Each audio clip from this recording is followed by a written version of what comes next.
How about a big round of applause for Rio Grande del Norte National Monument?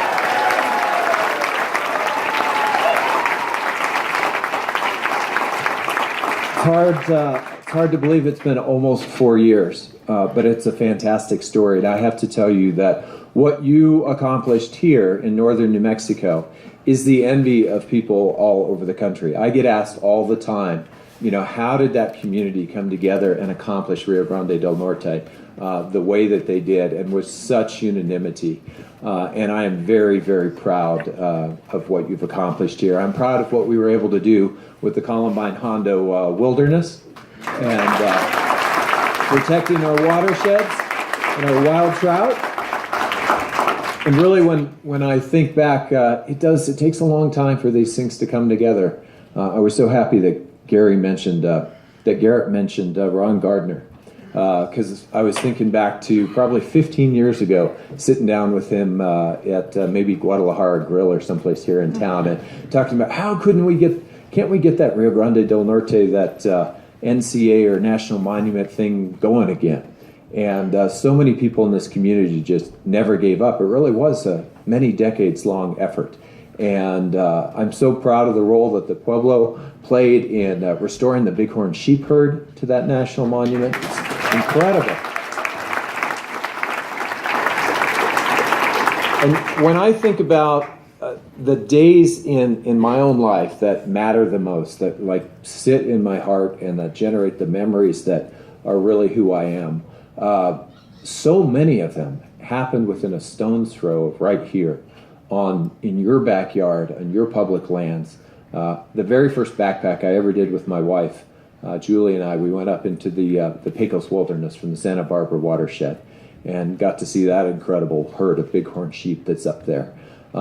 My sons caught their first wild trout in all these little tributaries of the Rio Grande on the Carson National Forest.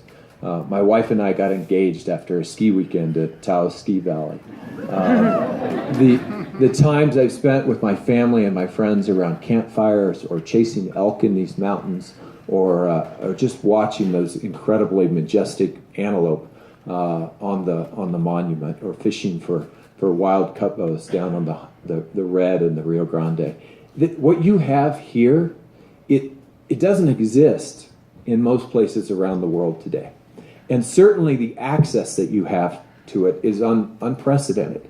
In other countries, and I get a chance to travel the world today because of my role on the Intelligence Committee and on the Armed Services Committee, but we have a quality of life here that is the envy of the world. And in all those other places, if you can access the kinds of things that you have here, you have to have a mighty thick checkbook to do it.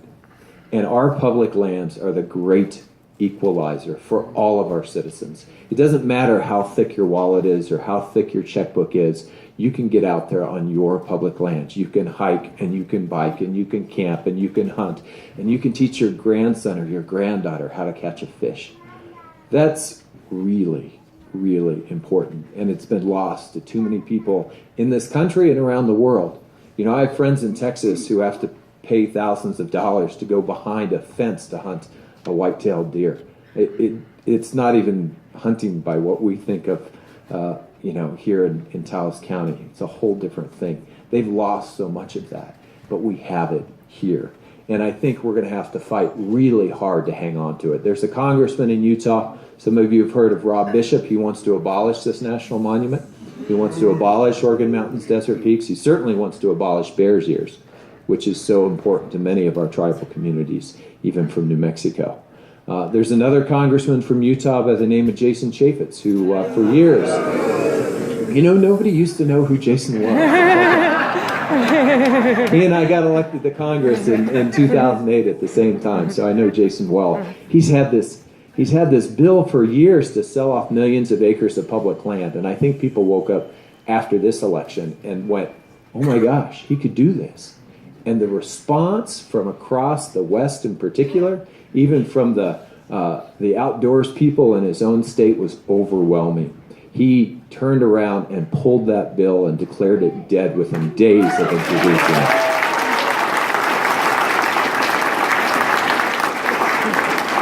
And you see this anti-public land sentiment that has bubbled up in Utah, and really Utah has sort of led the charge to try and sell off our public lands on many fronts. But you see it having economic consequences. The outdoor retailers are leaving the state of Utah. They're leaving Salt Lake City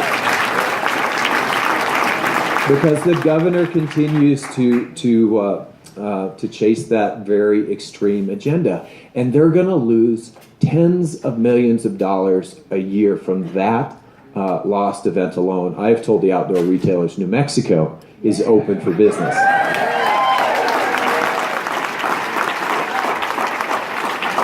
I started my adult career, I ran an outdoor education foundation for about 5 years, and so I was an outfitter guide. I got to spend time taking kids into Columbine Hondo and spending time with some of our river rafter friends on the Rio Grande and on the Chama. And so I saw firsthand, frankly, how much money all those kids and my organization spent in gateway communities and what it means for people's jobs in local fly shops and local grocery stores and gas stations and the people who service bicycles and do all the different things that are associated with this. And a few years we actually had somebody pull together the numbers, and it's over $6 billion of direct spending a year in the state of New Mexico. It's literally tens of thousands of people who rely on outdoor recreation on our public lands as outfitter guides, as people associated with the ski areas, as people who hunt and fish and who sell those services and those groceries and all those other things to the people that come from around the country because of what you have in your backyard. And we're going to fight for those jobs, and we're going to make sure at the end of the day that no matter what any president or what any Congress proposes, that we're going to make sure that the things that you have accomplished as a community with your public lands right here in your backyard remain in place, and that public lands stay in public hands. Thank you.